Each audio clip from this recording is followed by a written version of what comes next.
you could sort of tell that there's some dynamics over there that is, you get put in this position because you're deemed as young and juvenile, and the parents are the parental figures, and so what they say goes at all times, and that's just it.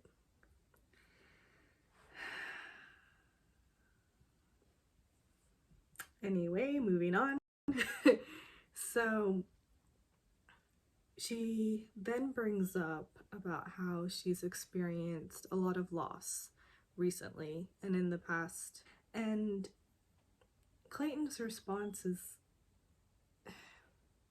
especially as the dates go on, begin to sound very generic, because he says it's good for him to hear these sorts of things because it really helps him understand why you are the way you are. And I think it's just unfortunate for us as a viewer, because we're sort of hearing him say that over and over again, with each girl that's opening up. With each young, beautiful lady that is opening up, he's sort of saying the same thing. And again, not his fault, just lamenting over sort of the annoyance of this whole situation. Even though this is the show, it is one guy dating so many women. How many different ways is he going to speak on probably a very similar emotion he's having across the board? Like, it is unique to each connection and relationship, but it's essentially still sort of the same things. Because later he does say that to Gabby as well when she brings up her past. But over there, again, I hate to compare it like this, but over there it did feel a bit more on the sincere side, and it felt that he was really hearing her and feeling, not that he's not over here with Serene, but there was something in his connection with Gabby when she was breaking down. Apparently I'm just jumping all over the place.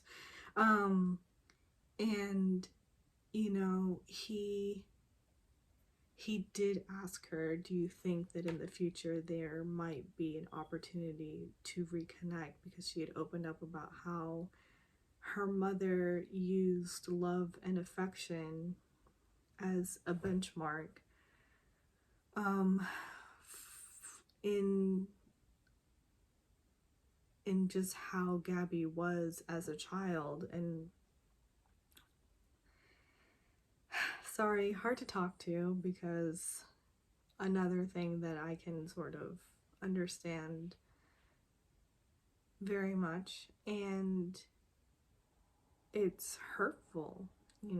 She for so long felt that she wasn't deserving of love, and she learned how to give love but just not how to receive it, because someone in your life that you would almost feel is guaranteed to give you unconditional love, no holds bar, no conditions to be met, just always to stand and support you, didn't. And if they don't, who's to say that someone out there would? And anyway, in that moment, you could feel that Clayton was really invested in what she was saying. And he did ask whether she thought that there would be a future opportunity to reconnect. And then in seeing how emotional she was getting in trying to respond to him, he honestly looked sorry. And he almost looked sorry in a way where it wasn't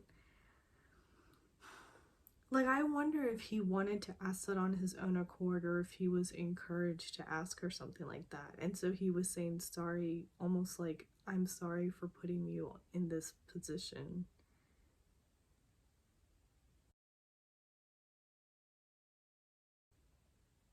I don't know if that's the case, obviously, but that's just sort of how it felt.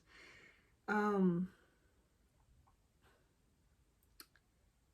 but before we get to Gabby's 101, we have the cocktail party. I'm so sorry that I'm just jumping all over the place, but at the cocktail party, the girls are hoping that the drama will be squashed and we can get past this.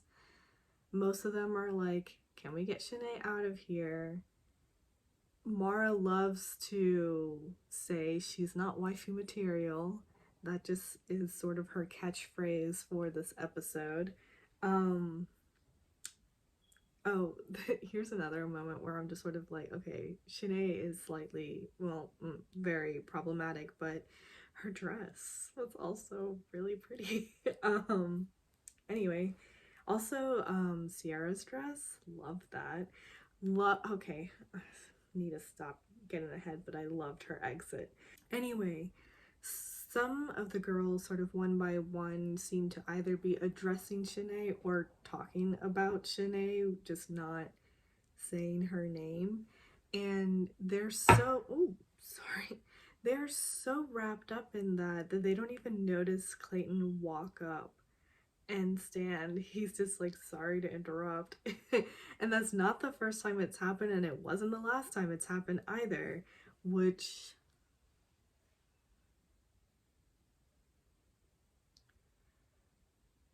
you know, Clayton is always sort of referring to himself as the Bachelor, which is another thing that I just find very amusing. Like, yes, you are, but also it's really weird to refer to yourself as such. He's just like,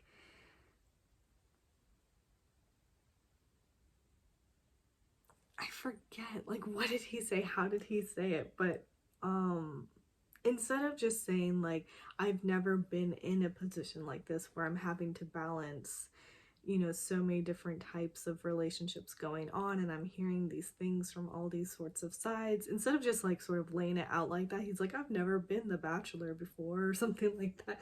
And I don't know, I just like, it's a very straightforward way to get there, but it just feels sort of funny to really put it, just state it in words like that. But yeah, he asked to speak with all the winners from the group date that Shanae had crashed, and they tell him about how she came in and was like, leave my name out of your effing mouth, and picks up the trophy. And I forget who said this, but she was like, she ran away and tossed it in a pond. And I'm just like, did she? One, I know she wasn't running, she was just walking away, because I noted how like awkward that whole sequence looked. I remember talking about how it didn't seem natural to me. It really felt like she was just going through motions, like, okay, this is what I do, and I'm just going to it just didn't feel organic, like that's actually something she would have done. And I didn't notice that being a pond. I thought it was just being tossed in the bushes or the hedges, or just anyway. But so all the ladies are just standing in front of him, sort of loosely, semicircle, and each are just going and talking about how Janae acted, like not only interrupting their winning sort of reward, chatting with you for a while, and then coming and sort of creating a scene like that. And now here we go. Clayton goes to pull Shanae, and he hands her redemption on a silver platter. He's just like, you know that your reaction was wrong, right? You are apologetic, right? He's basically just telling her, just say you're sorry, admit that what you did was childish and juvenile, and that you're apologetic for it, and this will all be over. Shanae takes a hint, and she goes and again is able to conjure up tears. I'm shocked that in her ITM she wasn't like, I actually cried, like she did that other time when she was talking to Clayton, puts on the performance of the night. That girl really probably should get an Emmy. And she apologizes. What I found interesting was the girl's reaction to this, because as I'm watching it, I'm just like, sorry, I'm like, oh please, of course she's doing this. Like, she doesn't mean a word of what she's saying, she's just saying it, which, that doesn't bother me. That seems to track for just how she is. What bothers me is the tears and the overly just the drama of it all. But it was surprising to see that some individuals were accepting of her apology. They were like, this was so big of you. I appreciate so much that you said this and that you believe this, and I am open to like sort of reconnecting a friendship and moving on past this and everything. Whereas quite a few girls were just sort of silent, which I think I would have been in that category. Excuse me. I think I was just more shocked in Sierra and Marlena, because they were also like, thank you so much for apologizing, and I accept your apology. Because I'm just like, do you know? Do you? Okay. But I feel like they're just the types of people like, all right, I mean, you say it, and I'm gonna take it with a grain of salt and just keep my eye on you. It's sort of how I think that they were actually going about that. At least I think so. And then Shanae goes and reports back to Clayton, I apologized. I did a really good job. I really feel that they heard me. It went really well. They all really accepted me. And yeah.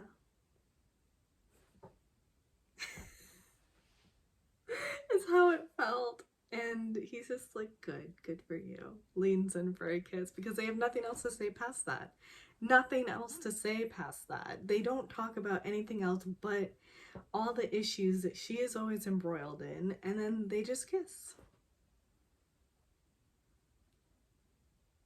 I don't know why he wants to keep her. I don't know. Producers want to keep her around, that's for sure. But it also seems like he's totally okay with going along with that, because I hate to make this so shallow, but like, she's a pretty blonde that kisses well. I mean, what other reason is there? What other reason is there?